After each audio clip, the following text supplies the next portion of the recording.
Hey guys, welcome to the series. It's not really a yoga class, it's more to kind of make up the Surya Namaskara A. Trust me.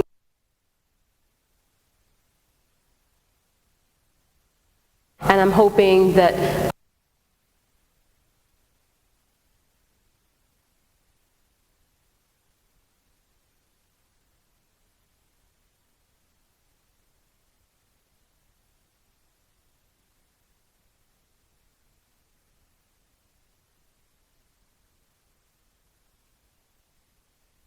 carry through in those postures. So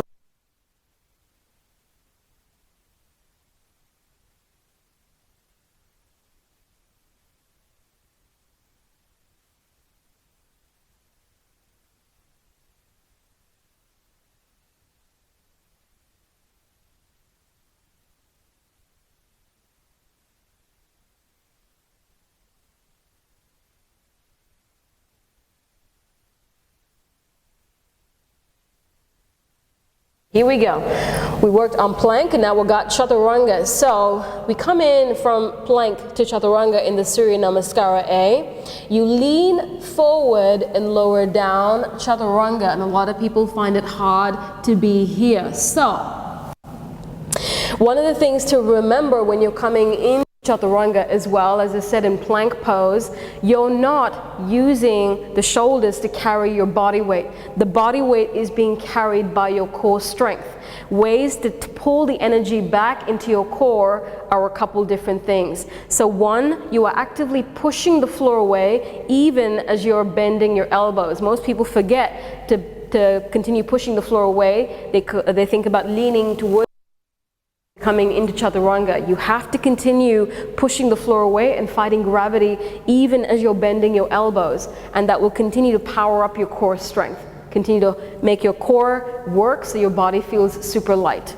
The other thing is people lose the protraction in the upper back. So if you're leaning into the floor, then we tend to retract the shoulders, right? The shoulders tend to kind of collapse, and therefore the shoulders are not working anymore, the upper back is not working anymore, and so my joints are getting affected, they're going to start to get strained, as well as my core is going to start to dull out on me. So as you're coming into this posture here, and you're more than welcome to do it on your knees, right? Instead of coming into something that looks a little bit interesting and a little bit wrong in terms of its form, like I see a lot of people do stuff like this, right? This is not a Chaturanga.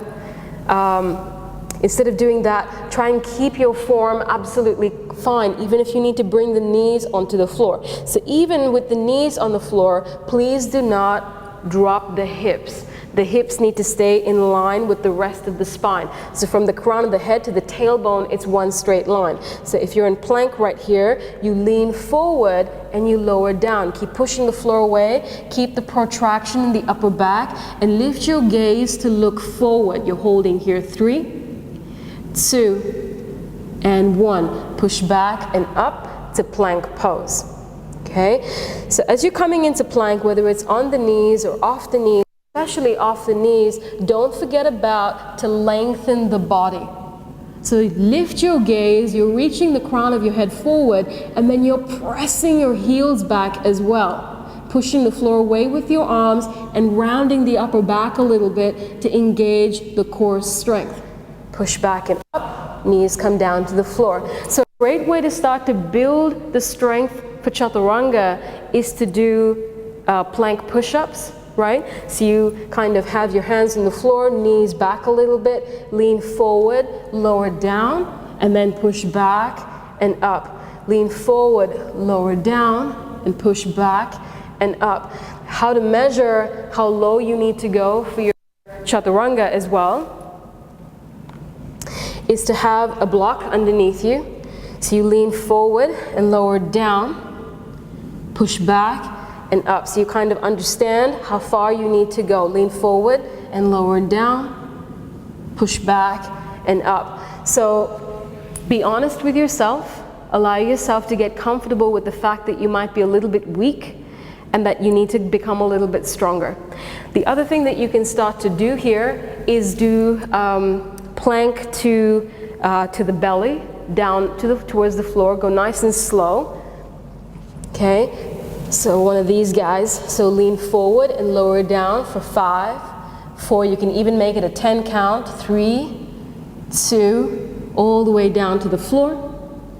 And then place your forehead on the ground. Lift your hips up so you're almost like you're getting punched in the gut. So lift your hips up, engage the belly, and then push up from there. 5, 4, 3, 2, and 1. The lifting up from the floor, not so easy, not so easy, but the punch in the gut, as unyogic as that may sound, the punch in the gut is actually engaging the belly, and your lift is coming from that place. The lift in plank and chaturanga, for both those postures, is coming from the part of the body that contains all the weight of the body. All right, so you have to engage that part to keep the body nice and light. Right? And I talked about lengthening the body out as well. Press your heels back, press the crown of the head forward, lengthen the body out. And the more muscles you're engaging as you're lengthening out, going to keep you super light. Okay? So you can do the negative work to help you build strength for these postures as well. They don't come naturally, you do the work. This becomes part of your self-practice to put in the work here. So, Chaturanga once more. You're going to lower down halfway. To measure that distance, you can place a block underneath your chest. The elbows are in line with your wrists. When you push back and up in plank pose, your wrists are in line with the shoulders. It's one straight line. Lean forward, lower down, keep pushing the floor away, looking forward, pressing the heels back, engaging the body.